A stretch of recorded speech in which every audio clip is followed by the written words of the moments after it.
में 2025 में हमारा पेपर होने वाला है सीटेट के। उसके लिए हम आज से ही क्या कर रहे हैं, पेपर साइंस 2 के लिए हम तैयारी कर रहे हैं। इसमें मैं आपको क्या कराऊंगी, जो हमारे पिछले वर्षों में क्वेश्चन बने हुए हैं उन्हें क्वेश्चनों को मैं आपको इसमें कराऊंगी। ये मोस्ट इम्पोर्टेंट हमारी सीरीज चलेगी जब तक हमारा जुलाई में पेपर होगा। तो आप इसे अच्छी तरह से करते जाइए। अगर ये क्लास आपको अच्छी लगे तो इसे लाइक कीजिए और अपने दोस्तों के साथ इसे शेयर कीजिए। हमसे जुड़े रहने के लिए प्लीज़ इस चैनल को सब्सक्राइब कीजिए। तो देखते हैं, आज हम मोस्ट इम्पोर्टेंट क्वेश्चन देख लेते हैं जो हमारे पिछले वर्षों में बने हुए हैं। ये हमारा पहला क्वेश्चन है। इसमें क्या है, अधातु ऑक्साइड यानी कि अधातु ऑक्साइड होते हैं, ये बताना है हमें। तो इसमें क्या है, प्रकृति में अम्लीय होते हैं, प्रकृति में क्षारीय होते हैं, प्रकृति में उभयधर्मी होते हैं, या लाल लिटमस पेपर को क्या कर देते हैं, नीला कर देते हैं।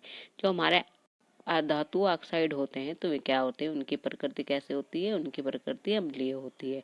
तो ऑप्शन नंबर फर्स्ट हमारा इसमें से ही आंसर हो जाएगा। नेक्स्ट क्वेश्चन देखते हैं। भोजन के डिब्बों की आंतरिक सतह को टीन के साथ लेपित किया जाता है, ना कि जस्ते के साथ। नहीं, क्यों? तो मेरे रीजन बताना है क्यों नहीं किया जाता। तो ऑप्शन देख लेते हैं हम। पहला क्या है हमारा, इसमें पहला ऑप्शन है हमारा, जस्ता टीन से महंगा होता है, जस्ता टीन से अधिक क्रियाशील होता है, या जस्ते का गलनांक टीन से अधिक होता है, जस्ता टीन से कम क्रियाशील होता है। तो इसमें हो जाएगा हमारा जस्ता टीन से अधिक क्रियाशील होता है। तो ऑप्शन नंबर 2 हमारा इसमें से ही आंसर हो जाएगा। नेक्स्ट क्वेश्चन देख लेते हैं। ये क्या है, टेबल है, इसे आप देख लेना।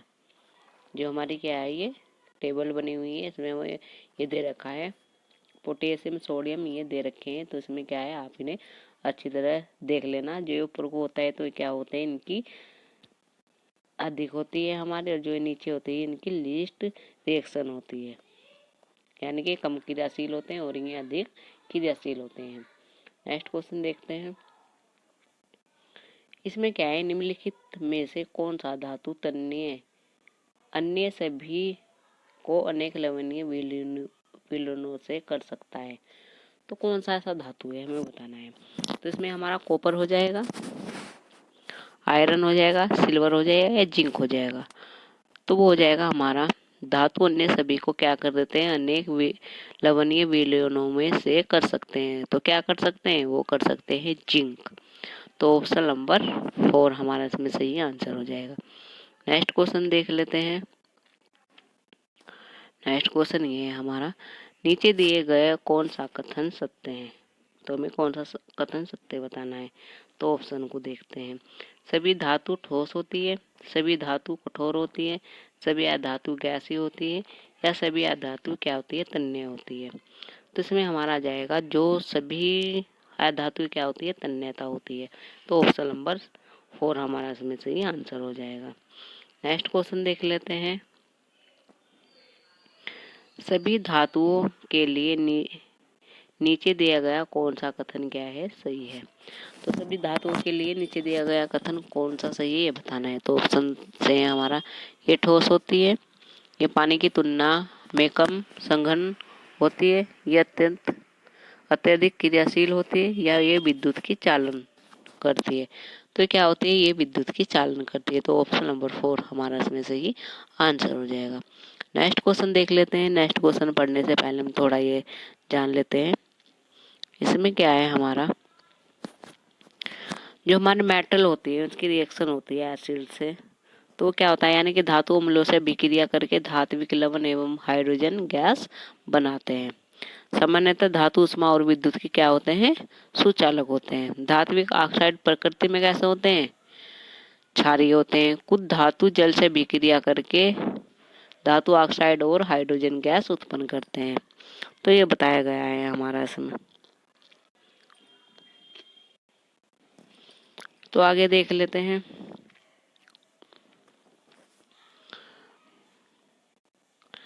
निम्नलिखित में कौन सी गैस पंप की धमनी के साथ जलती है। तो कौन सी जलती है, ये बताना है हमें। हाइड्रोजन, नाइट्रोजन डाइऑक्साइड, या सल्फर डाइऑक्साइड, या ऑक्सीजन। तो हमारी कौन सी गैस जलती है पंप के साथ? वो जलती है हाइड्रोजन। तो ऑप्शन नंबर फर्स्ट हमारा इसमें सही आंसर हो जाएगा। धातु अम्ल और क्षारीयों से अभिक्रिया करती है। जो हमारी धातु होती है क्या है? अम्ल और क्षारीय दोनों से क्या करती है? अभिक्रिया करती है। और लवण और हाइड्रोजन गैस बनाते हैं जो पंप की धमनी के साथ क्या है? जलती है। ये बताया गया है इसमें। नेक्स्ट क्वेश्चन देख लेते हैं।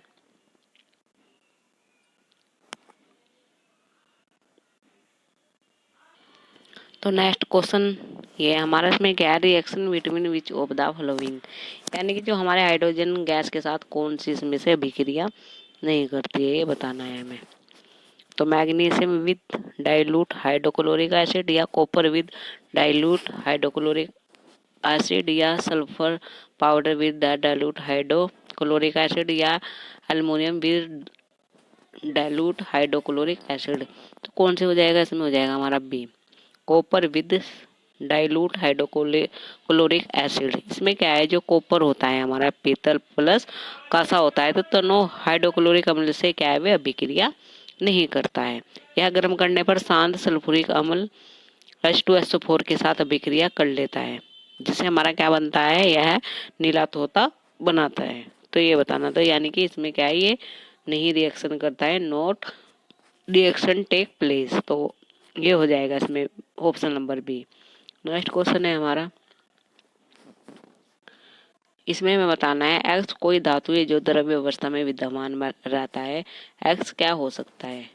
ब्रोमीन, मरकरी, सोडियम या मैग्नीशियम। तो ये हो सकता है हमारा मरकरी। तो ऑप्शन नंबर 2 इसमें हमारा सही आंसर हो जाएगा। नेक्स्ट क्वेश्चन देख लेते हैं। इसमें क्या है? कोई तत्व ऑक्सीजन से अभिक्रिया कर जल में घुलनशील यौगिक बनाता है जो लाल लिटमस को नीला कर देता है। इस विलयन को कार्बन डाइऑक्साइड गैस का परीक्षण करने के लिए भी उपयोग में लाया जाता है। यह तत्व कौन सा है? तो हमारा कैल्शियम है, या कार्बन है, या सल्फर है, या हमारा मैग्नीशियम है। तो वो तत्व है हमारा कैल्शियम। तो ऑप्शन नंबर फर्स्ट हमारा इसमें सही आंसर हो जाएगा। नेक्स्ट क्वेश्चन है हमारा, इसमें बताना है हमें एल्युमिनियम का उपयोग खाना पकाने के बर्तन में किया जाता है। निम्नलिखित में से कौन सा एल्युमिनियम के गुण के लिए उत्तरदायी है? तो इसमें हमारा क्या है? गुड टर्मिनल हो जाएगा एक। तो हमारा एक क्या हो जाएगा इसमें?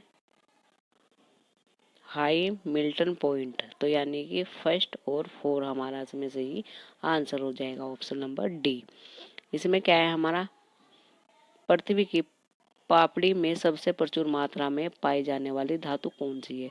तो कौन सी धातु है इसमें? आयरन, एल्युमिनियम, कैल्शियम या सोडियम। तो वो है हमारे एल्युमिनियम। तो ऑप्शन नंबर बी हमारा इसमें सही आंसर हो जाएगा। नेक्स्ट क्वेश्चन देखते हैं। इसमें क्या है? निम्नलिखित में से कौन सी दी गई धातु की सही व्यवस्था है उनके प्रति क्रियाशीलता का अवरोही क्रम है? तो ये बताना है हमें। तो देख लेते हैं। हमारा जिंक है, आयरन है, मैग्नीशियम है, या सोडियम है। या सोडियम है, फिर मैग्नीशियम है, फिर आयरन है, फिर जिंक है, फिर सोडियम है, जिंक है, मैग्नीशियम है, आयरन है, फिर हमारा सोडियम है, मैग्नीशियम है, जिंक है, और हमारा आयरन है। तो सबसे पहला क्या होगा? हमारा सोडियम होगा, फिर मैग्नीशियम होगा, फिर आयरन होगा, फिर क्या होगा? जिंक होगा। तो ऑप्शन नंबर बी हमारा इसमें सही आंसर हो जाएगा। नेक्स्ट क्वेश्चन है हमारा, इसमें हमारा क्या दिया गया है? तो ये क्वेश्चन है हमारा, इसमें क्या है? निम्नलिखित में से कौन सा जोड़ा विस्थापन प्रतिक्रिया देगा? तो कौन सा देगा? FeSO4 घोल और कॉपर धातु, AgNO3 घोल और कॉपर धातु, CuSO4 घोल और सिल्वर धातु, NaCl घोल और कॉपर धातु। तो हो जाएगा हमारा AgNO3 घोल और कॉपर धातु। तो ऑप्शन नंबर बी हमारा इसमें सही आंसर हो जाएगा। नेक्स्ट क्वेश्चन है हमारा, थर्माइट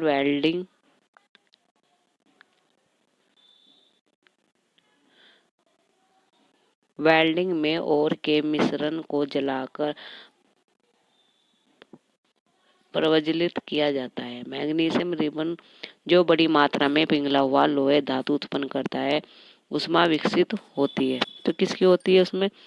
आयरन की और ऑक्साइड एंड एल्युमिनियम पाउडर, ये हो जाएगा। इसके मिश्रण को जलाकर क्या होती है, उसमें मैग्नीशियम रिबम और जो बड़ी मात्रा में पिघला हुआ लोहा धातु उत्पन्न करता है उसमें विकसित होती है। तो ऑप्शन नंबर बी हमारा इसमें सही आंसर हो जाएगा। नेक्स्ट क्वेश्चन है हमारा इसमें, गलवेनीकरण यदत लेपन एक पतली परत चढ़ाकर लोहे को जंग से बचाने की एक विधि है। तो क्या है इसमें, जिंक। ऑप्शन नंबर सी हमारा इसमें सही आंसर है। नेक्स्ट क्वेश्चन है हमारा, copper object loss there sign and from green coating of.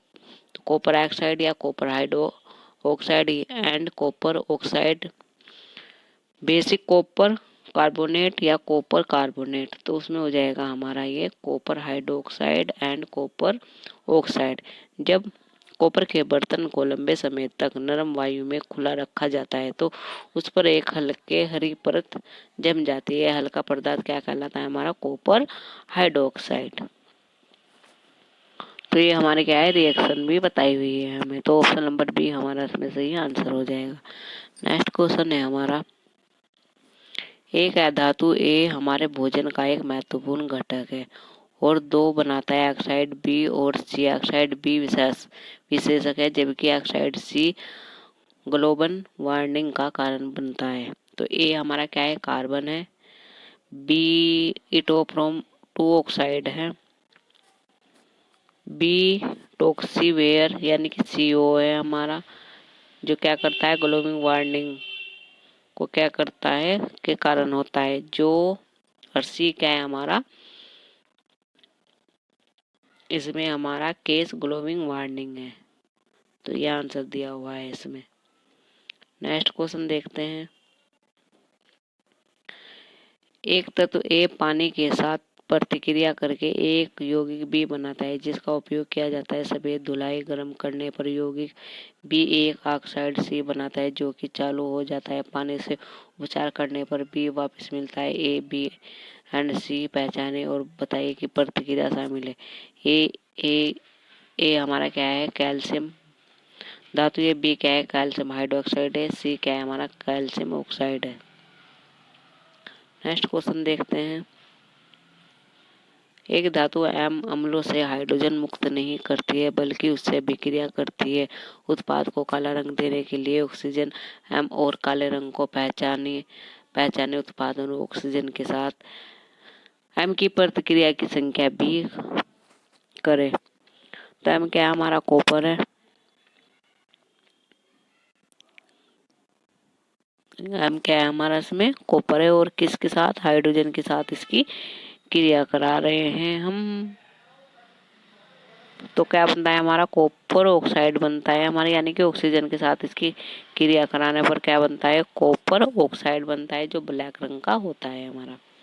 Next question है हमारा, जब किसी तो ये हमारा नेक्स्ट क्वेश्चन है, इसमें क्या है, यदि किसी तार की लंबाई और उसका अनुप्रस्थ प्रतिच्छेद दुगना कर दिया जाए तो विद्युत प्रतिरोध पर क्या प्रभाव पड़ेगा। यानी कि यदि किसी तार की लंबाई और उसका अनुप्रस्थ प्रतिच्छेद क्या कर दिया जाए, दुगना कर दिया जाए, तो उस विद्युत प्रतिरोध पर क्या प्रभाव पड़ेगा। तो देखते हैं ऑप्शन से, प्रतिरोध 4 गुना बढ़ जाएगा, प्रतिरोध 4 गुना घट जाएगा या प्रतिरोध दुगना हो जाएगा। तो इसमें हमारा सही ऑप्शन हो जाएगा प्रतिरोध अपरिवर्तित रहेगा। तो यानी कि विद्युत प्रतिरोध पर क्या प्रभाव पड़ेगा, जो हमारा प्रतिरोध है वो क्या रहेगा, अपरिवर्तित रहेगा। तो ऑप्शन नंबर 4 हमारा इसमें सही आंसर हो जाएगा। यदि धारा दुगनी कर दी जाए तो कितना अधिक ऊष्मा उत्पन्न होगी, तो 4 टाइम होगी हमारी। नेक्स्ट क्वेश्चन देखते हैं, इसमें क्या है हमारा, निम्नलिखित में से कौन सा विद्युत का चालक नहीं है, यानी कि चालक बताना है हमें कौन सा नहीं है। तो देखते हैं ऑप्शन से कौन सा हमारा क्या है, विद्युत का चालक नहीं है। सिरका, नींबू का रस, लवण जल या अस्वित जल। तो कौन सा हो जाएगा जो हमारे विद्युत का चालक नहीं है, वो हो जाएगा हमारा ऑप्शन नंबर डी, अस्वित जल। तो ऑप्शन नंबर डी हमारा इसमें से ही आंसर हो जाएगा। निम्नलिखित, ये नेक्स्ट क्वेश्चन है हमारा, निम्नलिखित में से कौन सा जलीय विलयन विद्युत धारा का चालन नहीं करता है। यानी कि इसमें हमें क्या बताना है, जो हमारे जलीय विलयन है उसमें से जो हमारा विद्युत धारा का चालन नहीं करता है, तो वो बताना है हमें। ऑप्शन देख लेते हैं। नींबू का रस, शर्करा का, शुगर का विलयन, कास्टिक सोडा का विलयन, या साधारण नमक का विलयन। तो इसमें हमारा क्या हो जाएगा, वो हो जाएगा हमारा शुगर सोल्यूशन यानी कि शर्करा का विलयन। तो ऑप्शन नंबर सेकंड हमारा इसमें से ही आंसर हो जाएगा। नेक्स्ट क्वेश्चन देखते हैं। इसमें हमें बताना है, निम्नलिखित कथनों को ध्यान पूर्वक पढ़िए और सही विकल्प का चयन कीजिए। तो ये हमारा अभिकथन और कारण वाला क्वेश्चन है। इसमें क्या है, चीनी का विलयन विद्युत का सुचालक है। फिर क्या है, कारण बताना है हमें, चीनी जल में अपने आयनों में विघटित नहीं होती है। तो इसमें हमें बताना है कि कौन सा ऑप्शन हमारा इसमें सही है। तो इसमें हमारा सही बताना है हमें कौन सा है। तो इसमें हमारा जो चीनी का विलयन विद्युत का क्या है, सुचालक होता है, ये तो हमारा गलत है। कारण चीनी जल में अपने आयनों में विघटित नहीं होती है, ये हमारा सही है।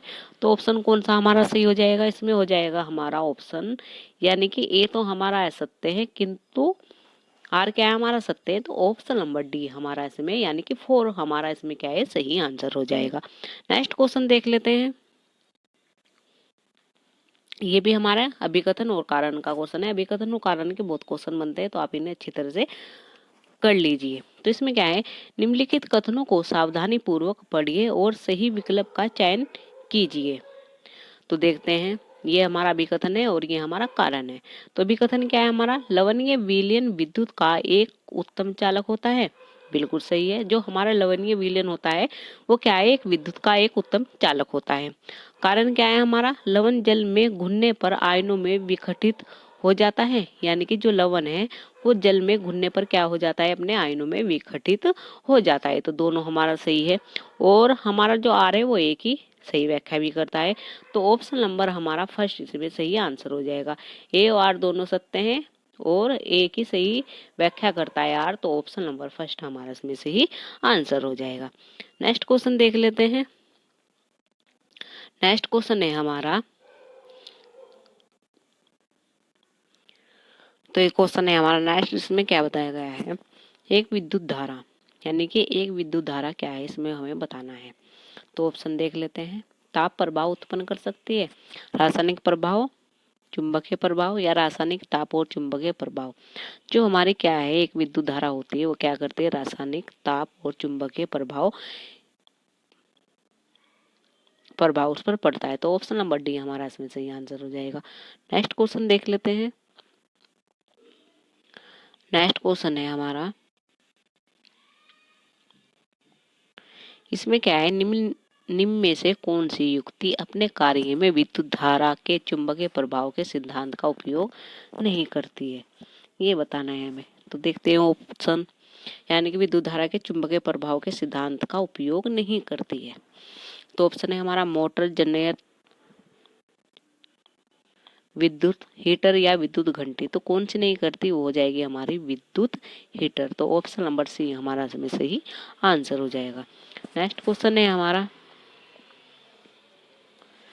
निम्न में से कौन सा विद्युत धारा के रासायनिक प्रभाव का अनुपयोग नहीं है, यानी कि हमें विद्युत के रासायनिक प्रभाव का क्या है, अनुपयोग बताना है कि इनमें से कौन सा नहीं है।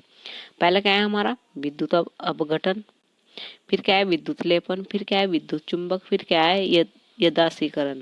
तो इसमें हमारा ऑप्शन हो जाएगा विद्युत चुंबक। तो ऑप्शन नंबर 3 हमारा इसमें से ही आंसर हो जाएगा। नेक्स्ट क्वेश्चन देखते हैं। नेक्स्ट क्वेश्चन ये है, इसमें हम देख लेते हैं क्या बताया गया है। तो ये क्वेश्चन है, इसमें हमारा क्या बताया गया है, अभिकथन और कारण बताया गया है। तो अभिकथन देखते हैं। ये जब विद्युत की धारा किसी तार में से गुजरती है तो वह तार चुंबक की भांति व्यवहार करती है, यानी कि जब विद्युत की धारा किसी तार से क्या है गुजरती है तो वह तार चुंबक की भांति क्या है व्यवहार करती है। कारण देख लेते हैं। तार अधिकतर चुंबकीय पदार्थ के बने होते हैं, यानी कि तार क्या है वो अधिकतम चुंबकीय पदार्थ के क्या है बने होते हैं। तो इसमें हमारा क्या है, जब विद्युत की धारा किसी तार से गुजरती है तो वह चुंबक की भांति क्या है, व्यवहार करती है। तो ये तो हमारा सही है। कारण क्या है हमारा, तार अधिकतर चुंबक पदार्थ के बने होते हैं। ये हमारा क्या है, गलत है। तार क्या है, अधिकतर चुंबक पदार्थ के बने होते हैं, तो ये हमारा गलत हो जाएगा। तो हमारा कौन सा ऑप्शन इसमें सही हो जाएगा, ए हमारा क्या है, सही है। बट क्या है, आर हमारा सही नहीं है। तो ऑप्शन नंबर 3 हमारा इसमें सही आंसर हो जाएगा। नेक्स्ट क्वेश्चन देख लेते हैं। इसमें क्या है, निम्नलिखित में से कौन सा कथन क्या है, सत्य नहीं है। नहीं बताना है कि कौन सा सत्य नहीं है। तो ऑप्शन से देखते हैं। सभी भवनों के इलेक्ट्रिक सर्किट में फ्यूज लगे होते हैं, बिल्कुल सही है। करंट के प्रवाह की अधिकतम सीमा होती है जो दीप्त परिपथ से सुरक्षित रूप से प्रभावित होती है, सही है। विद्युत पर सुरक्षित रूप से प्रभावित होने वाली धारा की न्यूनतम सीमा होती है, ये गलत है हमारा। यदि एक सर्किट में उचित फ्यूज लगा हो तो यह सुरक्षित सीमा से अधिक होने पर उड़ जाता है, ये भी सही है।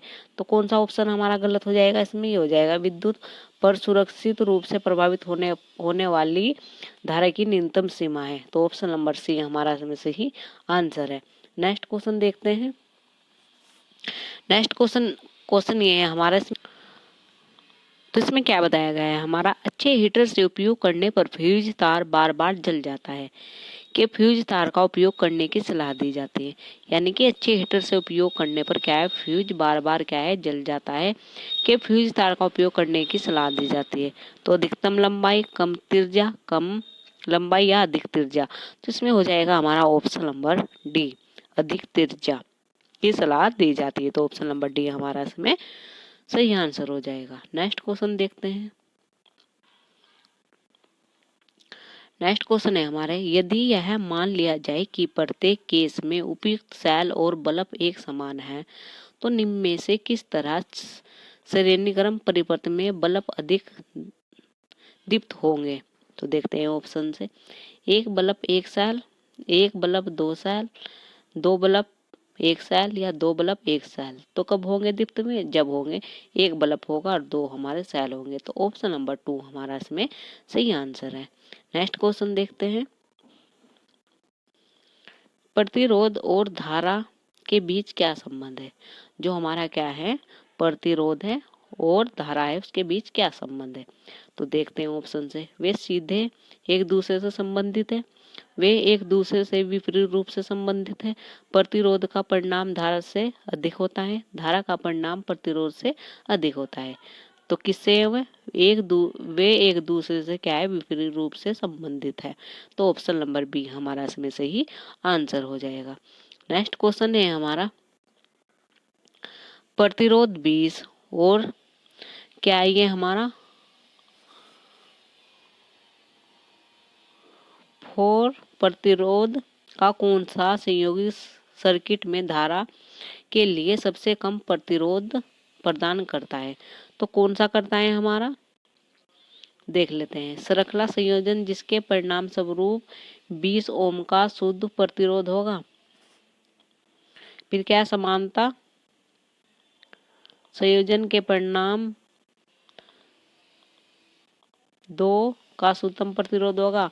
श्रृंखला संयोजन जिसके परिणाम का इतना होगा, या समानता संयोजन जिसके परिणाम स्वरूप इतने का प्रतिरोध होगा। तो वो होगा हमारा ऑप्शन नंबर डी।